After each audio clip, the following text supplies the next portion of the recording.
El continente americano es generador de ciencia, tecnología, movimientos sociales y productor de insumos que se utilizan en el esquema productivo de todo el mundo. Con todo esto, América es generadora de importantes noticias. Magnética FM y Voz de América presentan Buenos Días América, el informativo más completo y trascendente de este continente. Bienvenidos. Buenos Días América.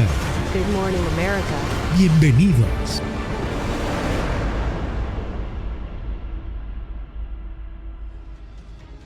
Bienvenidos a El Mundo al Día. La inminente decisión de un juez federal sobre el futuro del Título 42 tiene las vidas de miles de migrantes en la frontera sur estadounidense literalmente en pausa. De la vigencia o derogatoria de esa política sanitaria depende su futuro. Celia Mendoza precisamente se encuentra en El Paso, Texas, donde ha podido hablar con muchos migrantes, Celia, pero en este momento hablemos de la decisión. ¿Qué se conoce sobre el futuro del Título 42? Yasmín, sabemos que esta decisión está en las manos del juez federal Robert Summerhays, quien está en Luisiana y podría en cualquier momento dar a conocer su fallo. Sin embargo, hasta esta hora todavía este documento no se ha hecho oficial. Esto ha llevado a que muchas de las personas que están siguiendo estos casos sigan presionando para que se levante el Título 42, aquellos que defienden a los migrantes, y estos que no están de acuerdo aseguran que se debe extender como lo hizo pausando la semana pasada esta medida que la administración Biden asegura terminaría este lunes 23 de mayo. Nosotros hemos seguido la situación que viven los migrantes del otro lado de la frontera y estas son las historias que hemos podido recopilar.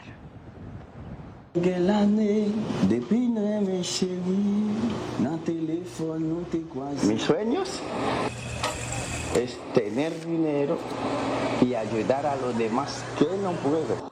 A sus 23 años, el haitiano Gosselin Bossi ha viajado la mayor parte de su vida. Hace 6 meses llegó a Tijuana. Este cantante y productor de videos musicales reconoce las dificultades que sortean sus compatriotas para ingresar a territorio estadounidense. No es mi plan cruzar la frontera, ¿entendí? Su deseo de dar pasos legales lo condujo a Lina Bretón, una tijuanense y gerente de operaciones de esta fábrica de uniformes, que creó un programa para ayudar a los que esperan en la frontera sur la oportunidad para cruzar a Estados Unidos.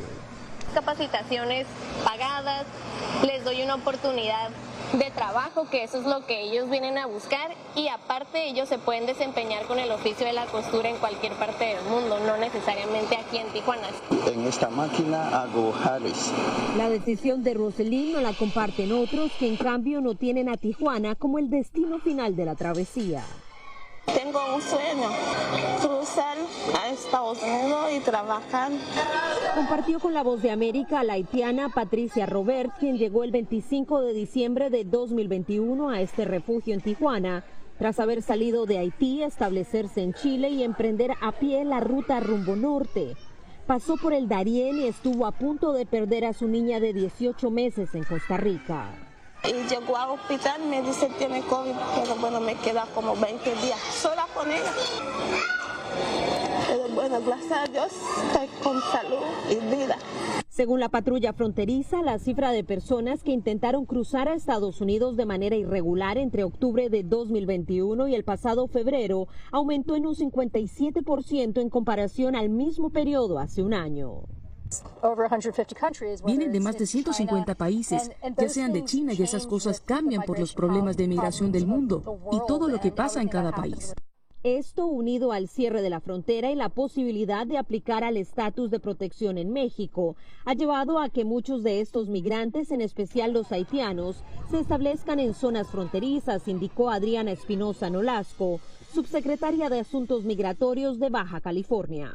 Aquí han nacido, ya tenemos haitianos tijuanenses. Son ya parte de esta tierra. Yasmini, tenemos noticia de última hora. Hace tan solo minutos se ha dado a conocer el fallo del juez Summer Hayes, quien asegura que los demandantes tienen razón en su querella legal, lo que significa que mantendrá pausado el levantamiento del título 42 que estaba programado para este lunes 23 de mayo. Así que ahora se tiene pendiente qué hará el Departamento de Justicia y si tratarán de contrarrestar esta medida. No se levanta entonces el título 42, Celia. Muchas gracias por esta actualización de último minuto. Y bien, el título 42 no es la única norma que regula el ingreso a Estados Unidos. Otras leyes migratorias siguen en pie y su violación pueden tener consecuencias penales, como nos informa Laura Sepúlveda. Independientemente de que esté vigente o no el título 42, autoridades y expertos advierten que otras regulaciones migratorias siguen firmes, lo que significa que de registrarse cambios en la directiva sanitaria, no habrá paso abierto a solicitantes de asilo y otros migrantes que no cumplan con la documentación necesaria. La ley de Estados Unidos sigue vigente y será aplicada. Eso quiere decir que cualquiera que no tenga base legal para entrar a Estados Unidos va a ser puesto en proceso de deportación. El comisionado adjunto de la patrulla fronteriza advierte que siguen vigentes otras normas, como el título 8, por ejemplo, que tipifica como delito el reingreso al país sin documentación. Para las personas a las que previamente se les ordenó retirarse de Estados Unidos y son detenidas cruzando nuevamente, es mucho más probable que esas personas sean procesadas penalmente, especialmente después del título 42. La analista del Migration Policy Institute destaca que todo aquel que sea sorprendido cruzando de manera ilegal enfrentará procesos legales correspondientes a la violación cometida. Esos procedimientos pueden llevarse a cabo de manera acelerada, donde no hay posibilidad de ir ante un juez de inmigración, o pueden llevarse a cabo en un plazo más largo, donde hay múltiples audiencias ante un juez de inmigración. Con lo que se recuerda que no habrá procesos más sencillos ni medidas regulatorias más laxas, aunque expire el título 42. Expertos alertan sobre falsas expectativas para quienes creen que la remoción de una norma, que no es única, facilita el proceso de ingreso al país. Laura Sepúlveda, Voz de América, Austin, Texas. El presidente Joe Biden visitó hoy Corea del Sur, aliado estratégico no solamente para manejar asuntos de seguridad, sino también para fortalecer el acceso de las empresas estadounidenses a los semiconductores tan escasos durante los tiempos de la pandemia. Jorge Agobián trae los pormenores. El presidente Biden llegó a Seúl en el inicio de su primera gira por Asia. El mandatario arrancó su agenda en una compañía tecnológica surcoreana, que será modelo de otra planta similar en Texas. Biden utilizó la crisis en Ucrania para enviar un mensaje a los líderes asiáticos en contra de los cambios unilaterales a la fuerza y destacó su impacto económico. Todo eso sin referirse explícitamente a China o Corea del Norte. La guerra brutal y no provocada de Putin en Ucrania han destacado aún más la necesidad de asegurar nuestras cadenas de suministro críticas para que nuestra economía y nuestra seguridad nacional no dependan de países que no comparten nuestros valores. La visita de Biden está amenazada por una posible prueba de misiles por parte de Corea del Norte. Según el análisis de inteligencia estadounidense, una prueba nuclear tampoco es descartada, advirtió el asesor de seguridad nacional del presidente que lo acompaña en su gira. Sabemos lo que haremos para responder a eso. Hemos comunicado no solo a nuestros aliados, sino también a China, que esto solo haría que Estados Unidos aumentara nuestra fortaleza en términos de defender a nuestros aliados y provocaría ajustes en la forma en que nuestro ejército está posicionado en la región.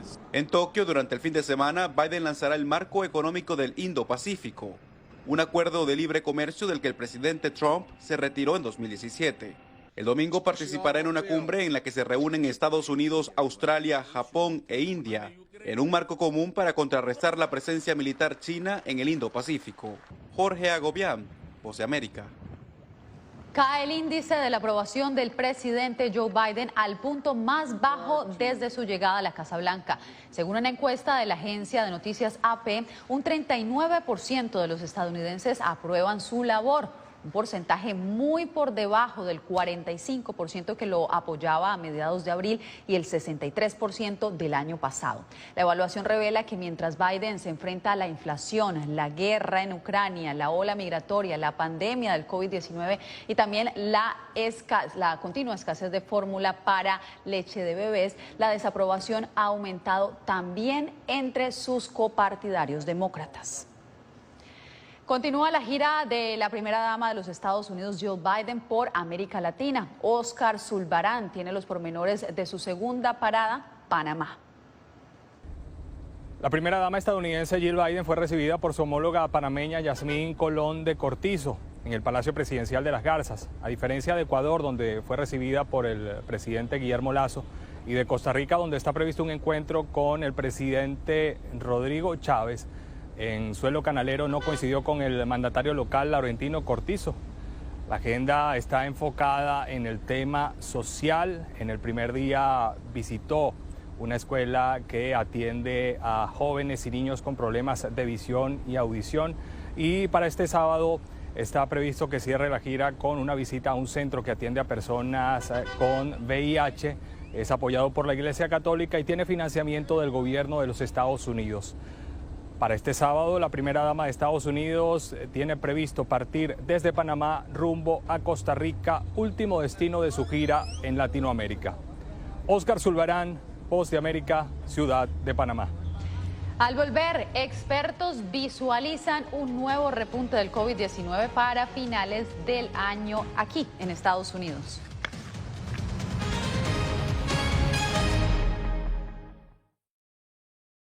Toda persona que está armando un avión o de una embarcación tiene obligación de rescate, de salvamento. Y es simplemente esa empatía con la humanidad, es decir, tener que asistir a esa gente.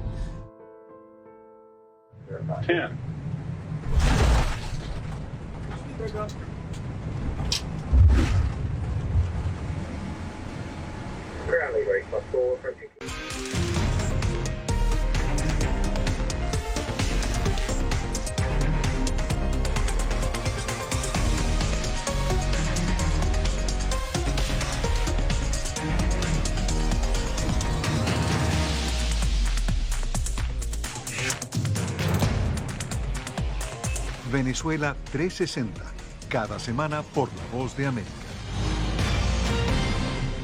¿Qué tal? Desde Washington comienzan las noticias en El Mundo al Día. Día a día, desde la capital de Estados Unidos y donde se producen las noticias que más te impactan. El objetivo es llegar al otro lado de la frontera para pedir asilo. La Voz de América te conecta con El Mundo al Día. Los hechos más allá de la noticia. Para que tomes decisiones bien informadas. En el lenguaje que quieres, donde quieras y como prefieras. Conéctate con El Mundo al Día.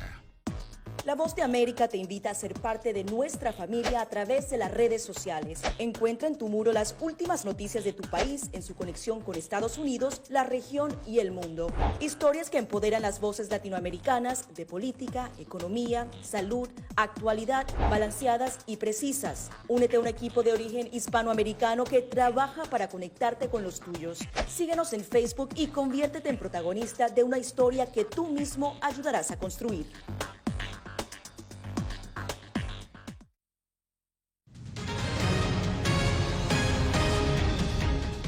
El brote de la viruela del mono preocupa a la comunidad científica después de que varios casos han sido detectados en distintos países. Sin embargo, los científicos llaman a la calma. Las autoridades sanitarias de varios países europeos, Estados Unidos, Canadá y Australia investigan un brote reciente de casos de viruela del mono, una rara enfermedad viral que normalmente se limita a África y raramente se difunde en otros lugares. La cepa que está circulando actualmente parece ser del tipo más leve de África Occidental, con una tasa de mortalidad del 1%, y que a menudo comienza con síntomas parecidos a los de la gripe, inflamación de los ganglios linfáticos, y progresa hasta convertirse en una erupción con ampollas. La transmisión es por contacto con animales, los animales que son huéspedes de este virus, y luego podemos tener un poco de contacto de humano a humano, que generalmente es por contactos cercanos, contactos con las personas que tienen la infección y la erupción y todo eso. Y eso no ha cambiado. El virus puede transmitirse por gotitas de saliva, contacto prolongado con lesiones cutáneas infectadas o materiales contaminados, y usualmente se encuentra en pequeños mamíferos como los roedores. Esta viruela no se considera una enfermedad de transmisión sexual, aunque puede transmitirse durante las relaciones sexuales. No hay necesidad de entrar en pánico aquí. Esto no se va a propagar y entrar en la población general y causar una epidemia como la que ha tenido el coronavirus. Si bien algunos casos se han relacionado con viajes desde África, se cree que las infecciones más recientes se han propagado en la comunidad, lo que aumenta los riesgos de un brote más amplio. Un escenario probable detrás del salto en los casos es el aumento de los viajes después de que se levantaron las restricciones de COVID, pero los científicos quieren tener más datos para tener un cuadro claro y final de este brote. Jacopo Luzzi, Voz de América.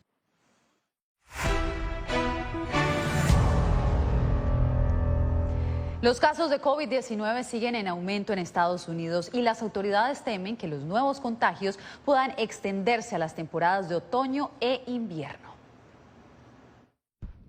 De acuerdo con los Centros para el Control y Prevención de Enfermedades, o CDC por sus siglas en inglés, durante la última semana los casos de COVID-19 aumentaron un 26% en Estados Unidos y la Casa Blanca advierte que durante las temporadas de otoño e invierno podrían contarse hasta 100 millones de nuevos contagios. Lo que estamos viendo con la inmunidad natural y con la vacunación es que va disminuyendo con el tiempo. Además, vemos cambios en la composición genética de este virus en particular, lo que podría conducir a una reinfección, por lo que es posible que aquellos que hayan contraído una infección por COVID en los últimos meses o hace un año no estén tan protegidos como creen. Los factores de riesgo siguen estando presentes, por lo que las autoridades sanitarias siguen recomendando precauciones básicas. Cuando voy a espacios concurridos en interiores, en aviones, en aeropuertos, incluso si no es necesario, sigo usando una máscara. Si usted está enfermo, debe quedarse en casa. Eso es simple porque no queremos ni siquiera contagiar a alguien con un resfriado. ¿Por qué enfermar a alguien si no es necesario? Las autoridades enfatizan que las 4 subvariantes de Omicron presentes en Estados Unidos son menos mortíferas, pero más contagiosas que sus predecesoras, por lo que además recomiendan a toda la población elegible que se vacune y haga uso de los refuerzos autorizados para que en caso de contagio se evite la hospitalización. Adriana Arévalo, Voz de América, Las Vegas. Más adelante, investigación periodística revela detalles de una supuesta alianza entre el gobierno de El Salvador con las pandillas.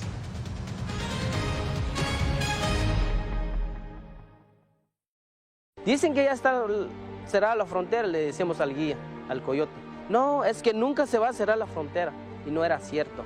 Los pasos de su travesía, sus motivaciones y sueños. El anuncio de que se va a acabar el título 42, pues obviamente es un incentivo para que la gente venga. Cuando una era llega a su fin y otra comienza a construirse paso a paso. Del 18 al 20 de mayo, de Frontera a Frontera, una serie especial de La Voz de América.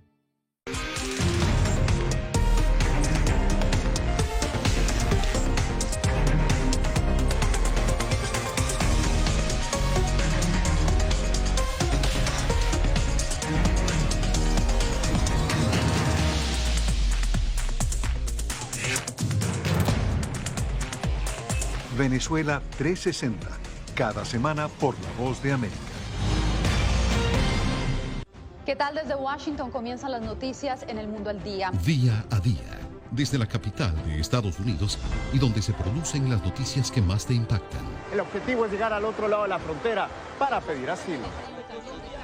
La Voz de América te conecta con El Mundo al Día. Los hechos más allá de la noticia. Para que tomes decisiones bien informadas. En el lenguaje que quieres, donde quieras y como prefieras. Conéctate con El Mundo al Día.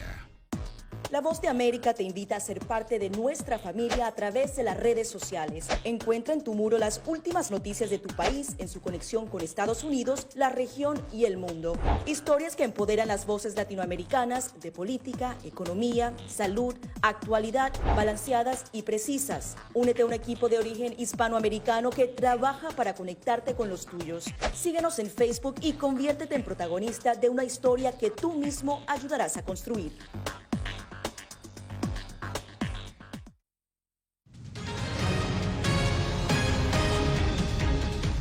En ayuno indefinido se encuentra un obispo de Nicaragua luego de que la Asamblea Nacional empezara a discutir una reforma a varias leyes que permitirían procesar judicialmente a obispos y sacerdotes. Donaldo Hernández con los detalles.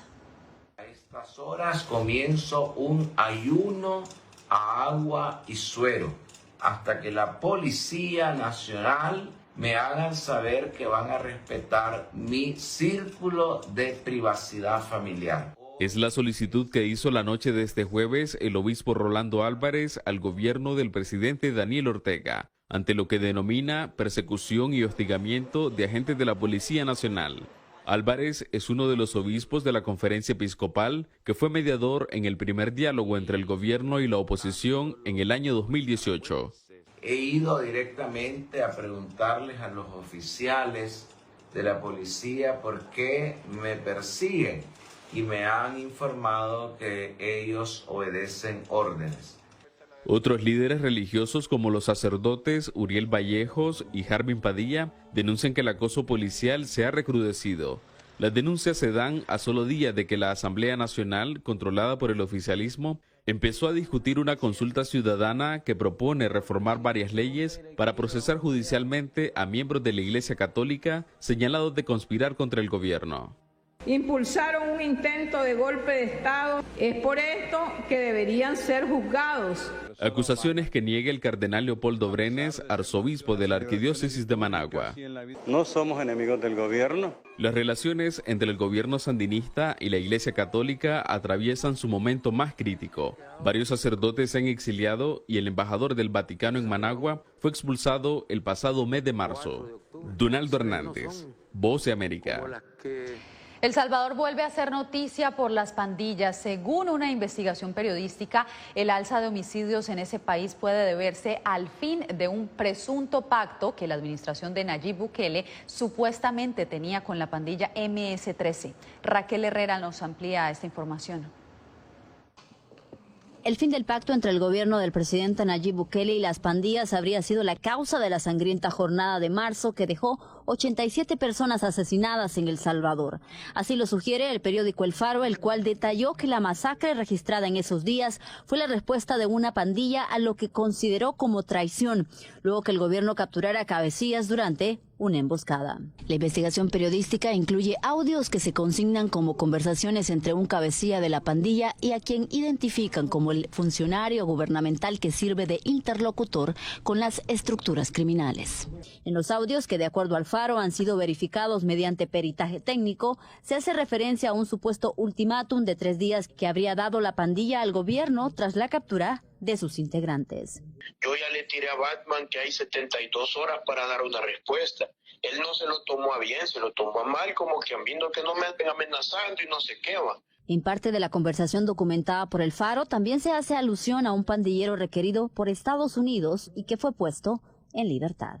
Y yo al viejo lo saqué de adentro, brother, en una forma de ayudarles a todos y de demostrarles mi lealtad y confianza. Pues yo mismo lo fui a traer allá y yo mismo lo fui a Guatemala.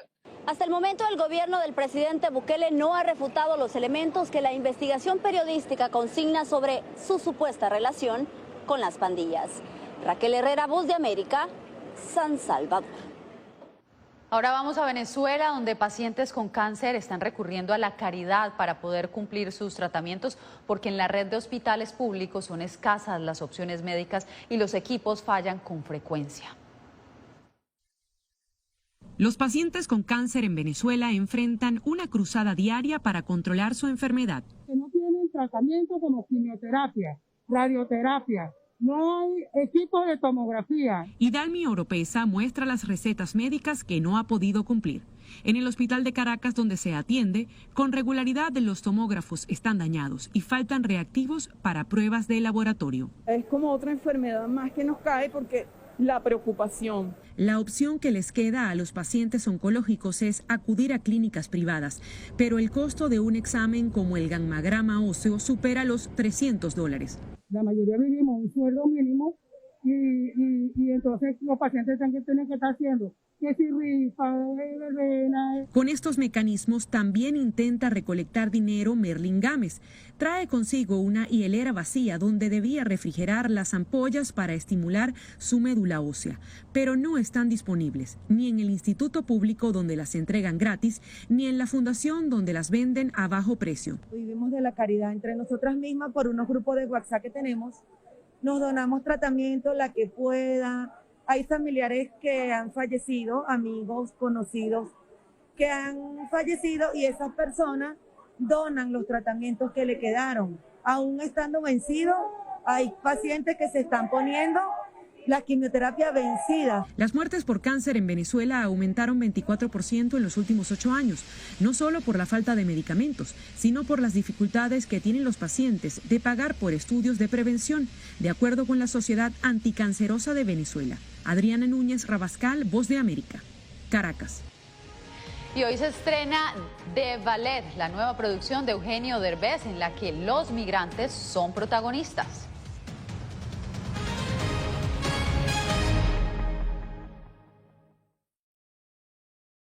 Toda persona que está al mando de un avión o de una embarcación tiene obligación de rescate, de salvamento. Y es simplemente esa empatía con la humanidad, es decir, tener que asistir a esa gente. Yeah.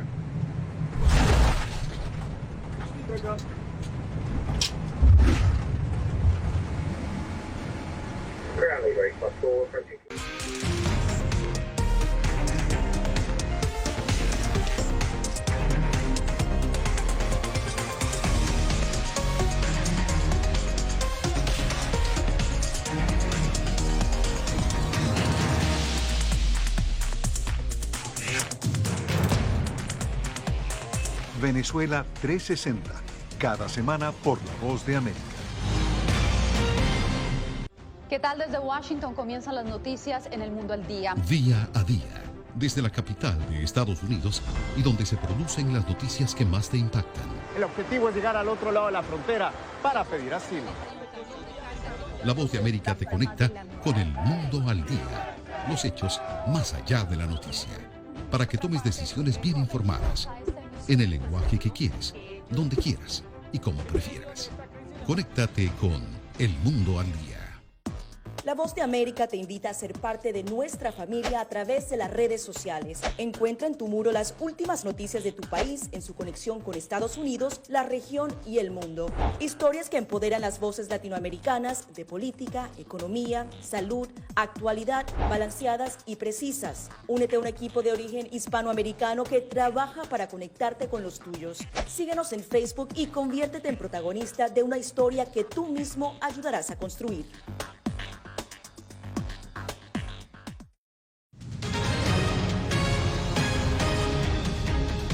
Hoy viernes se estrena la película The Ballet con Eugenio Derbez. El actor mexicano habló con Anthony Belchi sobre esta cinta en la que busca por encima de todo visibilizar el papel de los migrantes en Estados Unidos.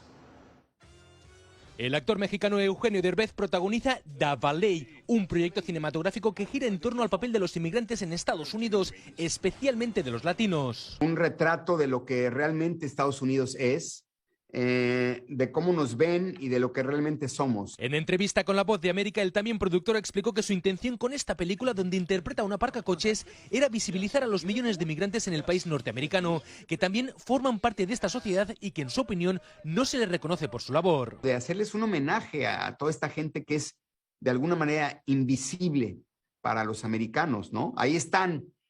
Todos sabemos que te levantas a las 6 de la mañana y a las 7 en todos los restaurantes del país ya está el desayuno caliente. Recuerda que los millones de migrantes latinoamericanos en su mayoría llegan a Estados Unidos en busca de una vida mejor, huyendo de las dificultades en sus países de origen, pero en ningún caso asegura para quitar el trabajo a nadie.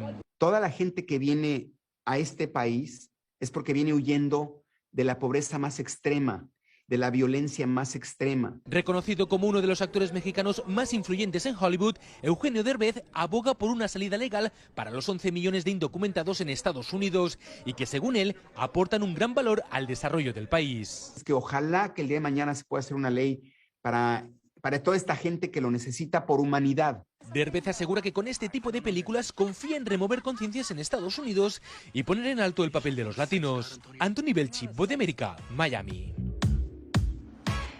Cerramos esta semana de información con la narcopaloma que capturaron las autoridades en Perú. El ave fue interceptada cuando llegó a las inmediaciones de un centro penitenciario en Huancayo para beber agua. El personal de seguridad se percató de que el animal llevaba atado al cuello una bolsa y tras capturarlo se dieron cuenta de lo que llevaba y era marihuana. El personal penitenciario avisó al Ministerio Público y ahora investigan el origen de la droga y a este ave mensajero. Con esta Santa Paloma nos despedimos por hoy. Feliz fin de semana. Nos vemos el lunes. Gracias por tu atención. Al momento estás enterado de lo más relevante en materia informativa en el continente americano y su relación con el resto del mundo.